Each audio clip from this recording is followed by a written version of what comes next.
individuals get their birth certificate, ID, all the time. because that's a huge barrier. It's a huge That's what barrier, I'm and it hearing. costs. There's not a lot of funding out there that covers for those payments. So individual donations that get directed to our Phyllis Fund, and that's named after one of our donors. We use that for direct client assistance only. So maybe you need a birth certificate or an ID, or you need us to help you get your social, or you need us to get a pair of work boots for work. That's sort of these are specific things that nothing else is covering. We mostly use that fund only for identification. And this week alone, if we get pockets or like big groups of people without IDs, then we'll do a big group. This Wednesday, we're doing a big group trip with the bus to go to the DMV and help them with the IDs. Because it can be such a barrier. You can't get anything without an ID. And it's very likely if you're homeless, you could have lost your stuff. It could have been thrown away. You may have just misplaced it. It could have been stolen. So we are constantly helping people with identification. I always had a drinking problem, but, I still worked, and I still had a family, and I still had a husband, and I still had a home and cars and all that. Well, it got critical because my second husband would threaten one of my children. So I went to family court, and I said, look, he got to go. And unfortunately, I went on a 2-week drunk, and it didn't end well. I tried to kill him with my bare hands in a blackout. I didn't know what I did until 3 weeks later when I read the police report. I didn't know what a blackout was. I thought you just went to sleep. No, you walk, talk, fly planes, drive cars, and get in trouble sometimes. That's just the way I was raised. If a man's messing up, he leaves. So he finally left after 2.5 years of abuse and beatings. And I told him, I said, I ain't scared of you. So you better kill me or draw blood so I can call the police. Because his silly self would make lies up and say, oh, she started beating me and blah, blah, blah. Well, I finally got 3 charges against him that did stick. The justice system in South Carolina gave him 90 days. I got an eye out to here. He kidnapped me. He beat me for 5 hours. And then pulled a deadly weapon on me. He got 1 charge. Anyway, after 2.5 years, he crawled away like the dog he was in Greenwood somewhere. I wish him well. He was a drug addict, a drunk, and he didn't want to do anything better. And because of the 2 abusive relationships I've had, I've got PTSD. And this time I was a lot stronger. The last time it put me in the mental hospital, I tried to kill myself. I've got problems in my family. I've got men issues, because of the PTSD. And shoot, a man can talk to me just a little off center. I'm ready to kill him. So I got a lot of therapy to go. And again, when I was waiting to come up here, there was a contractor that came into the lobby, said, I need 2 guys, willing to pay $10 an hour, and within 5 minutes, he was out the door with the 2 guys. Because for us, it's, hey, if someone, as long as it's safe, if someone wants to go work, you're adults, you can go and come.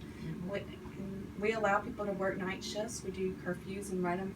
We make sure that they get lunches while they're gone and meals to have if they're working out, so they don't have to spend all their money that they just made. We wouldn't for that sort of notice been able to get them a bag, but a day notice we make sure people have their food for their jobs. We do bus tickets to help with transportation for work or finding work. We also do that for medical appointments as well. We have a van in the morning that we do drop-offs for certain places that we know our clients go to every week. And then beyond that, we're working on getting another part-time driver just for our clients for some of these needs. So we're trying to constantly meet and see what the population needs now. And like I said, it's so diverse, it's ever-changing.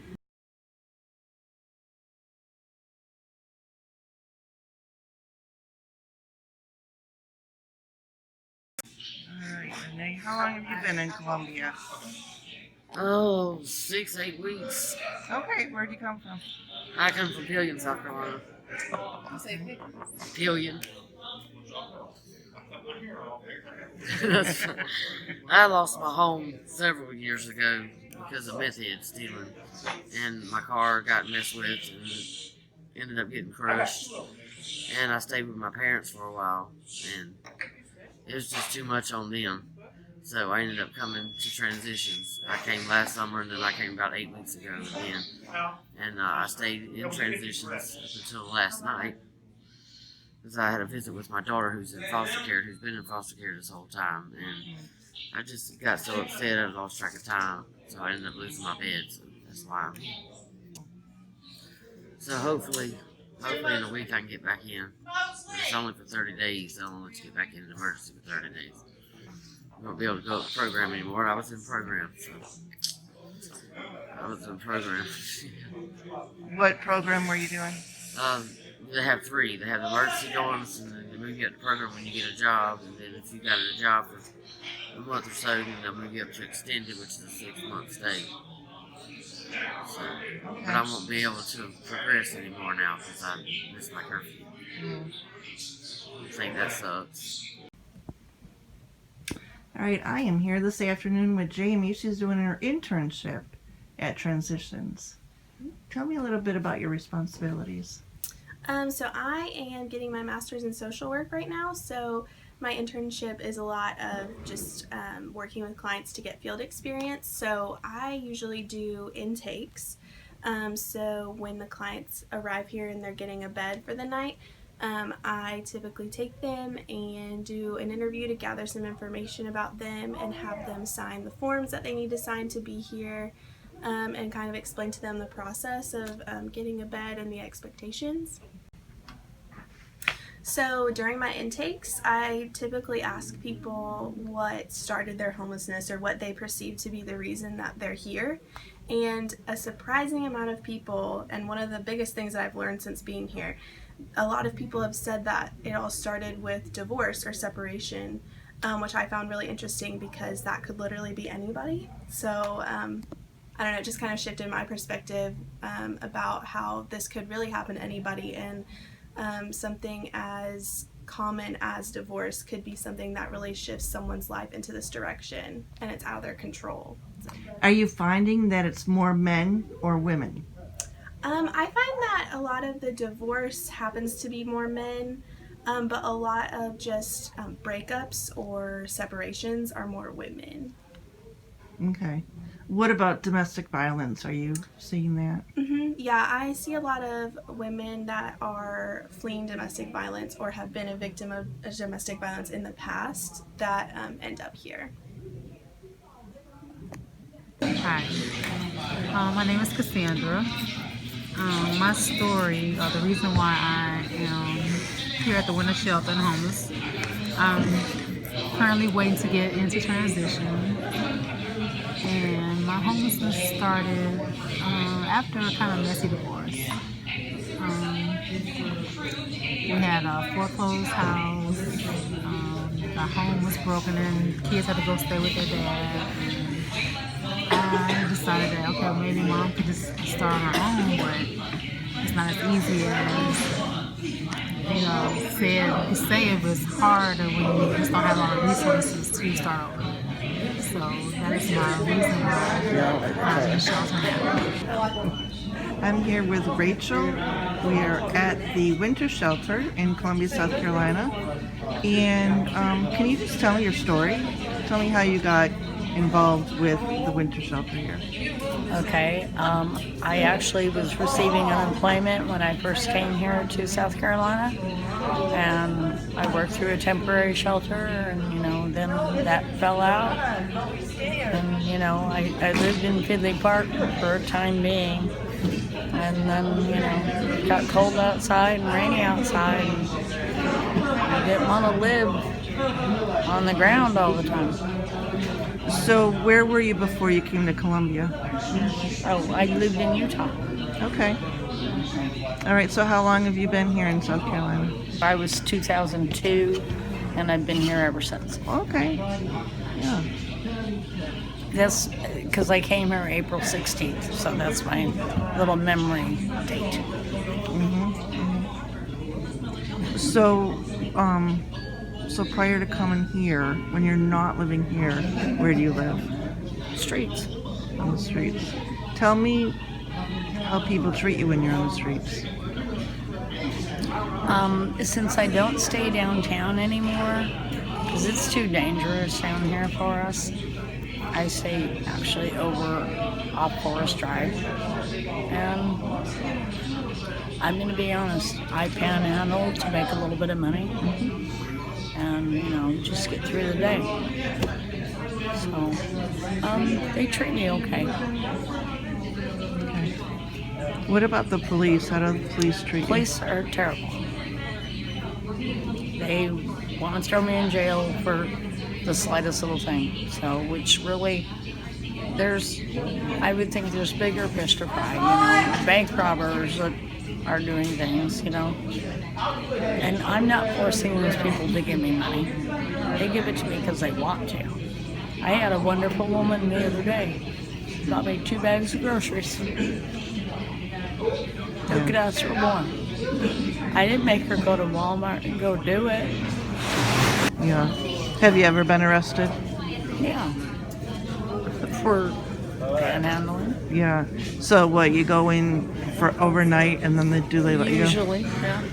So, you know, then they just run a check and release you and you have to go to court. So it just adds up with your obstacles. Yeah, you just get bombarded.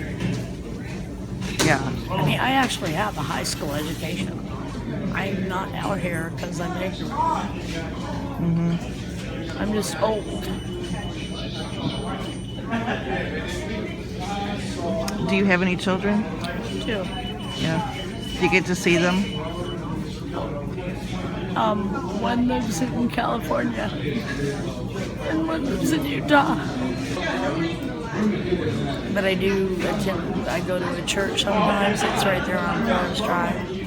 And the lady, she's wonderful. And she'll let me call. And so that way I can, or text, and leave a message. I think that's the most important thing, to keep in contact. Yeah. And I'm sure you miss her, and I'm sure she's worried sick about you. Probably. Well, I thank you for sharing. I'm sorry I got emotional. Me, what would be reasons that people wouldn't want to come to a shelter? And given we're about to do a tour, there's reasons I wouldn't want to go stay at a shelter. But what I've come to realize with people, and especially once they're here, is not only do they not have a lot of options, but what was eye-opening to me is a lot of the people we serve, this is the nicest they've ever had it. And that might sound shocking to hear, but with our population background and our poverty that we work with, a lot of the people that we serve have never had anything, and in some cases they've never had anybody to care about them or ask about them and check on them. We're here every day. We're checking on you. We're feeding you. We make sure you have clean sheets and towels. You've got a whole community of people looking after you, and you make friends here. It's like it's your home. It's your community. And so I have a hard time sometimes getting people to leave us. I'm like, you really need to move on. And even still, I saw a client yesterday, and I was like, oh, there's Shorty. We worked with him for years. I'd have to look, I think it took us 3 or 4 years in housing him 4 different times, and he finally found a home that he could stay in. But he still just comes to check on us and make sure we're okay, because we're his family, and he wants to come make sure we're still here for him if he needs it. We still have resources he might need. He's got friends here, so he wants to come see them. And so even when you are housed, we still keep that connection and have that support. It's so important when I hear people say they don't want to stay in a shelter. There's all these different reasons. Bed bugs, which is a problem. We serve people who are coming straight off the street. You usually get bed bugs from stuff that's donated or off the street. And that's interesting. We have to be careful with our donations. Wow. And they live in clothing, cloth type items. So you'll notice all of our chairs are vinyl, leather, or hard, because we don't want anything cloth that could they could get into and spread. And so we were really careful that if someone has them, we've set up our dorms and beds, and I'll show you in ways that it can't spread to the next one. It's isolated. We can easily treat it. And bed bugs are easy. You just take everything that's cloth and dry it. Done. And that way we don't get any infestations, and we haven't had any, so let's keep it that way. And then we have people say, well, I don't want to stay at a shelter because people steal things. They will. Or I've had clients steal underwear, phones, anything. You leave it unlocked, they'll take it. But not once have I had a client steal something that was locked. Every client that lives here has the capacity to lock stuff in the security office while they're here for the day, or if you have a bed here, you have a locker, or if you have a bed here, you have a locker and or drawers that you can put locks on to keep your stuff locked. And even with clients who can't afford the locks, we have given them locks if we need to. So as long as you lock it up, there's not a problem. But yes, our clients will take everything, even your shoes from beside the bed, if you don't lock it up. That is a fact.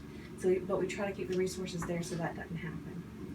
And safety, it is a lot safer on this side of the street than the other side. We have cameras, we have security, we have a full staff 24/7. We have never had any riots, we've never had any huge fights. We've had people hit people, not staff, it's clients, hitting other clients. It's very rare that I've had staff attack. It does happen, but it's very rare. But he'll be there right on time. I tell you, he's an on-time God. Oh, yes, he is. You can ask the children of Israel, trapped by the Red Sea. I tell you, he's an on-time God. Oh, yes, he